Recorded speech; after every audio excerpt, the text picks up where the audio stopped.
आज हम लोग देखेंगे बायोलॉजिकल क्लासिफिकेशन का पार्ट 2। हम लोग लास्ट क्लास में देखे थे 5 किंगडम क्लासिफिकेशन R.H. व्हिटेकर का द्वारा दिया गया 1969 में ये 5 किंगडम क्लासिफिकेशन, जिसमें पूरे प्राणी जगत को मोनेरा, प्रोटिस्टा, फंगी, प्लांटी और एनिमेलिया इस तरह से 5 भाग में बांटा गया था। मोनेरा में आ गया एक कोशिकीय जीव, और जो जीव जो है उसके कोशिका जो है वो कैसा है, प्रोकैरियोटिक टाइप। और प्रोटिस्टा भी एक कोशिकीय जीव है, लेकिन इसका कोशिका क्या है, इसका कोशिका जो है यूकैरियोटिक टाइप। प्रोकैरियोटिक यानी कि जिसके पास क्या है, उसका केंद्रक जो है यानी कि न्यूक्लियस जो है वो ठीक तरह का नहीं है, प्रॉपर नहीं है, जिसमें केंद्रक झिल्ली नहीं है। साइटोप्लाज्म में खुले तरीके से क्रोमोसोम या डीएनए पाए जा रहे हैं। कोई भी ऐसा सेल ऑर्गेनल नहीं है जो सेल ऑर्गन मेम्ब्रेन से घिरा हुआ हो, जैसे कि माइटोकॉन्ड्रिया, क्लोरोप्लास्ट, इस तरह का कोई भी सेल ऑर्गेनल प्रोकैरियोट्स के पास नहीं है। मोनेरा में ज्यादातर आते हैं बैक्टीरिया। प्रोटिस्टा में जो एक कोशिकीय जीव है वो हो सकते हैं कि वो फंगी हो सकता है वो एक कोशिकीय प्लांट हो, या एक कोशिकीय एनिमेलिया हो। ठीक उसी तरह से फंगी जो है वो यूकैरियोटिक तो है ही, साथ में ये बहुकोशिकीय है, और इसका पोषण या न्यूट्रिशन जो है वो हेटेरोट्रॉपिक यानी कि विषमकोशीय है। और प्लांटी जो है वो भी यूकैरियोटिक बहुकोशिकीय है, लेकिन इसका पोषण जो है वो न्यूट्रिशन जो है वो ऑटोट्रॉपिक यानी कि स्वपोषी है। और एनिमेलिया जो है वो भी मल्टीसेलुलर है, उसकी कोशिका यानी कि सेल जो है वो यूकैरियोटिक है, लेकिन पोषण इसका क्या है, हमेशा हेटेरोट्रॉपिक है यानी कि विषमकोशी। आज हम लोग देखेंगे मोनेरा के बारे में। किंगडम मोनेरा में हम देख रहे हैं सब जो है यूनिसेलुलर ऑर्गेनिज्म है, और सेल का टाइप जो है वो प्रोकैरियोटिक है। ज़्यादातर इसके मेंबर जो है बैक्टीरिया है। ये एक टिपिकल बैक्टीरिया सेल का स्ट्रक्चर है। बाहर से हम देख रहे हैं एक कैप्सूल, जो सेल वॉल के बाहर एक चिपचिपा लेयर है, और उसके अंदर सेल वॉल के अंदर है सेल मेम्ब्रेन, और उसके अंदर है साइटोप्लाज्म। साइटोप्लाज्म में कोई भी membrane bounded cell organelle present नहीं है। कुछ डॉट डॉट स्ट्रक्चर हमको दिखाई दे रहा है, वो है राइबोसोम, जो प्रोटीन सिंथेसिस करता है। सेल मेम्ब्रेन से निकला हुआ कुछ हेयर लाइक स्ट्रक्चर है, जिसे हम पिल्ली कहते हैं। और हम देख रहे हैं कि 2 बड़े बड़े फ्लैजेला है जो उसके लोकोमोशन में हेल्प करता है, जो उसके तैरने में या मूवमेंट में हेल्प करता है। इसके अलावा साइटोप्लाज्म में ये धागे का गुच्छा जैसा स्ट्रक्चर हमको दिखाई दे रहा है, जिसे हम उसका जेनेटिक मटेरियल यानी कि क्रोमोसोम या डीएनए है। तो यहाँ पे चूँकि प्रोकैरियोटिक सेल है, तो इसका जेनेटिक मटेरियल जो है वो न्यूक्लियर मेम्ब्रेन से घिरा हुआ नहीं है। तो ये है प्रॉपर्टी किंगडम मोनेरा का। लोग देख रहे हैं कि there are 4 groups of bacteria. Bacteria के 4 ग्रुप को हम लोग देख रहे हैं। सबसे पहला है कॉकस। कॉकस में जो बैक्टीरिया है वो है स्पेरिकल टाइप, छोटे छोटे गोल गोल, इसको हम लोग नाम दे रहे हैं कॉकस। इसके बाद सेकंड आ रहा है बैसिलस। बैसिलस बैक्टीरिया जिसका शेप जो है रॉड शेप है, इस तरह के बैक्टीरिया को हम लोग बैसिलस कह रहे हैं।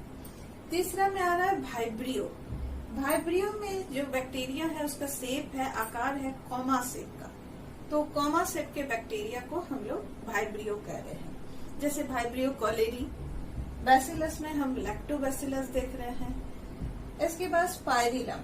स्पाइरिलम में जो उसका शेप है स्पाइरल, यानी कि स्प्रिंग जैसा इस तरह का शेप, तो इस तरह ये स्पाइरल हो गया। तो इस तरह से शेप के आधार पे हमने बैक्टीरिया का 4 टाइप देखा। ग्रुप्स ऑफ बैक्टीरिया में अब हम लोग देखेंगे आर्कीबैक्टीरिया।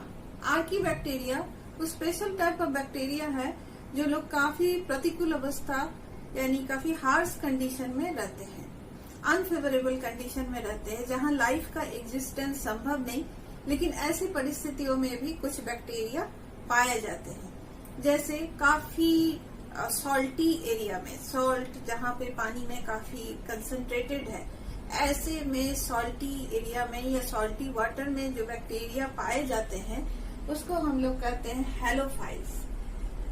उसके बाद हम लोग देखते हैं मिथानोजेन। मिथानोजेन एक तरह का बैक्टीरिया है जो मीथेन गैस प्रोड्यूस करने में हेल्प करता है। रूमिनेंट एनिमल्स यानी कि जैसे कि काउ और अदर एनिमल्स जो हर्बीवोरस एनिमल्स है, उसके रूमेन में या उसके डाइजेस्टिव ट्रैक्ट में ये बैक्टीरिया प्रेजेंट रहता है और आगे चल के उस एनिमल डंग्स में भी वो प्रेजेंट रहता है और उस एनिमल डंग को डिकम्पोज करके उससे मीथेन बनाने में हेल्प करता है। इसके अलावा हम देखते हैं कि हॉट स्प्रिंग, जहाँ गर्म पानी निकल रहा है, नेचुरल हॉट स्प्रिंग, उसमें भी कुछ बैक्टीरिया प्रेजेंट रहता है, उसे हम लोग थर्मो एसिडोफिल कहते हैं। ऐसे हार्श कंडीशन में एग्जिस्ट करने के लिए उसके स्ट्रक्चरल कुछ मॉडिफाइड रहता है, कुछ सेल वॉल में कुछ मॉडिफिकेशन रहता है, जिसके आधार पे ऐसे बैक्टीरिया जो है इतना प्रतिकूल अवस्था में भी जिंदा रह लेता है। इसके बाद हम लोग देखते हैं you bacteria. You bacteria, you शब्द, यू प्रीफिक्स जहां भी जुड़ा हुआ रहता है यानी कि प्रॉपर टाइप, तो यू बैक्टीरिया का मतलब है ये इस बैक्टीरिया जो है ये जो सब जगह पाए जाते हैं, इस तरह का बैक्टीरिया है जिसके पास नॉर्मल बैक्टीरिया वाला कैरेक्टरिस्टिक्स है। ऐसे में बैक्टीरिया को उसके पोषण के आधार पे यानी न्यूट्रिशन, मोड ऑफ न्यूट्रिशन के आधार पे हम लोग 3 टाइप में बांट रहे हैं। पहला है फोटोसिंथेटिक बैक्टीरिया, यानी कि ऐसे बैक्टीरिया के पास क्लोरोफिल रहता है, वो लोग फोटोसिंथेसिस कर पाते हैं, जैसे कि नॉस्टोक, एनाबेना, इस तरह का बैक्टीरिया है। तो इस तरह के बैक्टीरिया में एक ग्रुप को हम लोग साइनोबैक्टीरिया भी कहते हैं, और जिसको पहले हम लोग एक मिसनोमर गलत नाम दे चुके थे, ब्लू ग्रीन एल्गी नाम दे चुके थे। एक्चुअली वो है बैक्टीरिया, और ये हमारे नाइट्रोजन फिक्सेशन या इस तरह में डायरेक्ट बायोलॉजिकल फिक्सेशन में भी ये लोग हेल्प करता है, एटमॉस्फेयर से डायरेक्ट कन्वर्ट करता है। जैसे कि नॉस्टॉक में हम लोग देखते हैं कि चेन ऑफ सेल्स है, बाकी सेल्स उसका जो नॉर्मल सेल्स है वो फोटोसिंथेसिस से खाना बना रहा है, लेकिन उसके चेन ऑफ सेल्स में कुछ स्पेशल सेल्स रहता है जिसे हम लोग हेटेरोसिस्ट कहते हैं, वो क्या कर रहा है, नाइट्रोजन फिक्सेशन में हेल्प कर रहा है। इसके बाद हम लोग देख रहे हैं केमोसिंथेटिक बैक्टीरिया।